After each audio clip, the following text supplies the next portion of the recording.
Here are 5 comic books that you can add to my collection. No, that I can add to your. No, that I can. That will improve. Uh,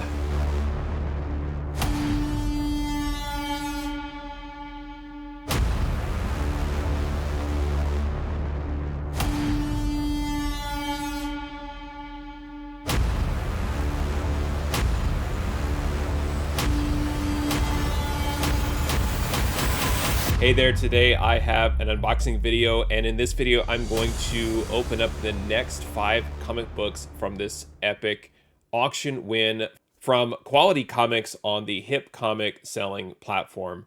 And of course I teased in the intro that these are some books of significance that will improve your collection or something of that nature, and these are just great comic books that I got in high grade that are probably a grade point or two off of a 9.8 that really need a little bit of CPR that hopefully we can bump up to, in that 9.4, 9.6 range. I don't have sort of pipe dreams that, these would be all 9.8s, but I think that these are really great books to look at if you are not able to kind of get out and go to garage sales and flea markets and all of these other secret underground places where you can get lots of great comic books in high grade.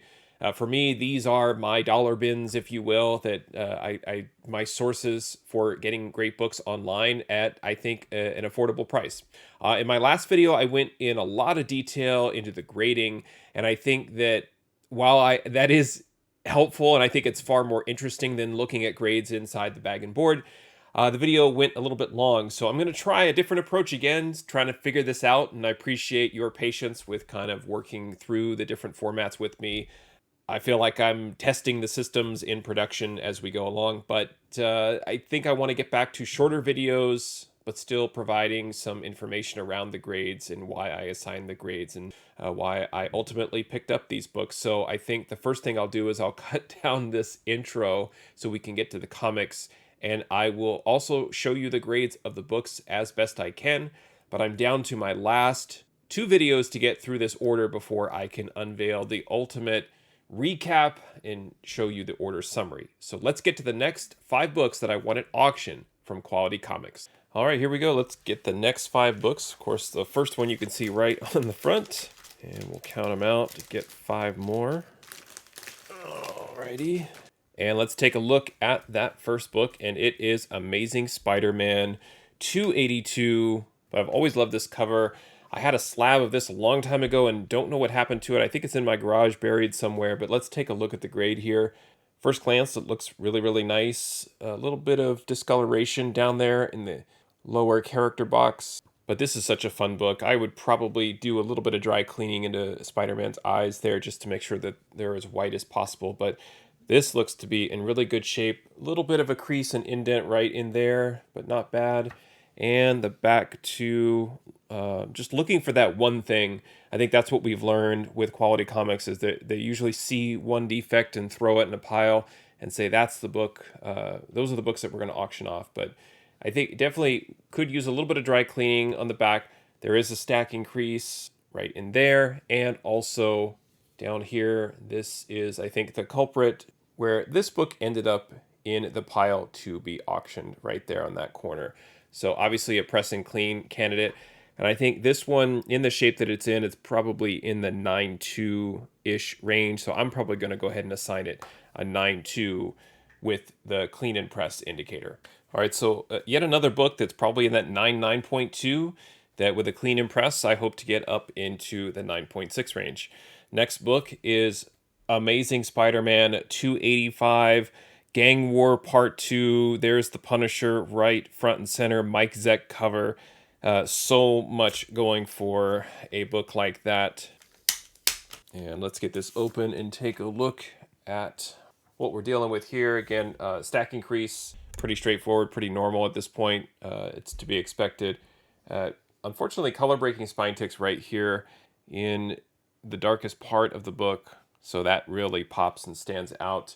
Another one up here. So I'm thinking already we're probably dancing around the 9.2, 9.4.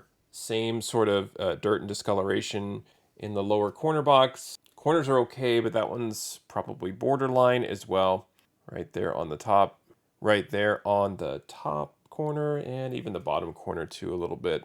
Not perfect, but again, leaning now towards the 9.0, and the dirt on the back probably seals the deal for this one being a 9.0 that needs a clean and press. And actually looking at the number of ticks along with the dirt, now I'm leaning towards 8.5, so I'm probably going to go ahead and give it an 8.5 just to be on the safe side. So 8.5 with a clean and press for Amazing Spider-Man 285.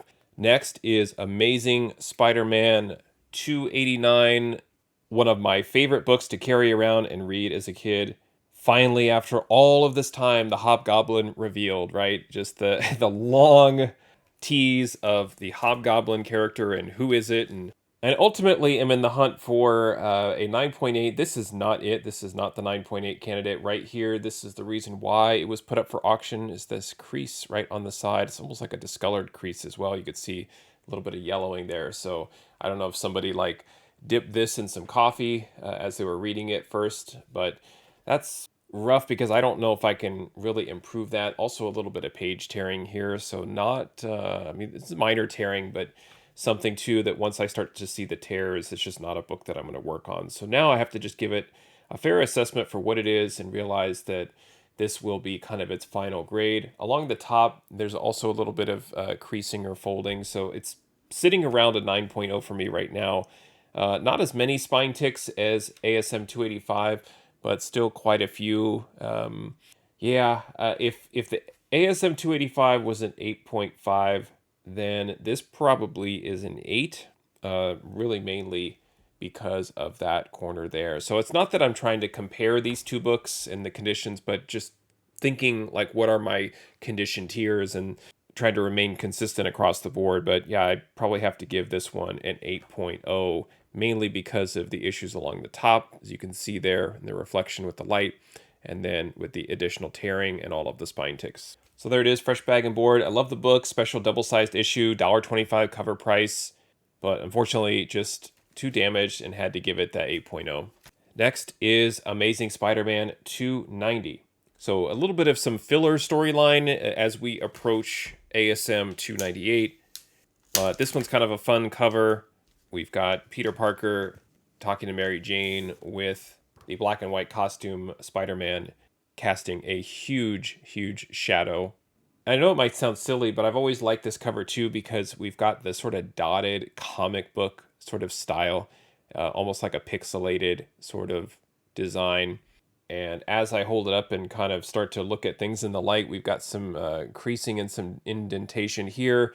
So it looks to be pressable defects. Obviously, again, another stacking crease along the spine, slightly dirty, but looks to be okay and free from any of the spine defects that we've been seeing, especially with this TSR ad on the back. The spine looks to be in pretty good shape. Corners are nice, but yeah, I would love to see this book get a pass of wet cleaning. I don't know if I would dry clean much on this cover. There's so much white on it, but I think that there are a few non-color breaking ticks that's hard to pick up on camera. Here's one right here that does break color. In fact, again, trying to remain consistent. This is probably a 9.0 that probably maxes around a 9.4, maybe a 9.6. So I'm going to go ahead and give this one a 9.0. All right, there it is with the clean and press indicator. I'm still not sure exactly which book I would consider pressing and cleaning. Maybe the ASM 282 I think has a pretty good chance, but the 285 has too many spine ticks. The 289 has this issue along the side. This one just may end up being almost like too gray just because of the dirt and additional ticks on the side. I think they all can be improved a little bit, maybe not the 289, but I think that 282 is the best candidate for the biggest improvement, unless the last book is. The last book is Amazing Spider-Man 277. Like I was saying, it's that constant tease of the Hobgoblin and the mystery of who it is, and Daredevil, Kingpin, the black suit. It was just so much fun to be a Spider-Man reader around this time. Let's see what kind of shape this book is in. I don't know if these are ink stains or what's going on up here in the top character box, but it doesn't look great. Weird. I was like, why does the book feel a little bit thicker? I was like, is there a Mark Jeweler? But it's a direct. This slipped in here, this Electric Warrior DC ad. Strange that was in there. But now the book feels a little bit normal. As I open it too, man, these are white pages, crispy, like bone white pages, which is cool. I'm not seeing anything really too bad with this book, other than the ink staining. Really, I only see 2 or 3 non-color breaking ticks right here, and then again the stacking crease. The back looks to be okay, not bad. So maybe this is the candidate after all that I think would be worthy of my time to clean and press. Right in here, there are a few additional ticks that hopefully will come out with a little bit of humidity. There's a lot of discoloration and dirt in the trade there, unfortunately, as well. So I think this one I'm leaning towards a 9.4 as it is, but still could be improved with a clean and press.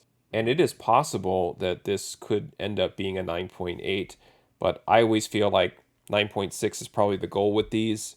But I don't see really any other major creasing. So this one was actually turned out pretty well. So I think from a presentation standpoint, I like this book in a 9.4 in its current condition, and would probably go ahead and work on that to ensure a 9.6 to get rid of just some of the general stacking crease and other minor pressable defects. So there you go. That's a little bit more, I would say, rapid fire condition overview of the next 5 books in this order. The next video will be the last part in this mega 7-part epic unboxing series. And with that one, I will also include the order summary where I go through a full breakdown of what I paid for each book. And ultimately, was the order profitable in terms of adding value to my collection? You know, as I'm sharing the prices I paid for the books and the CGC values and things like that, hopefully it looks like it is, but ultimately I need to see every issue added up and see what that bottom line is. So please consider watching that final video. And I appreciate you watching this video and hanging with me through this process as we move ahead to the final part of this Quality Comics unboxing. Thank you for watching, happy collecting, and see you next time.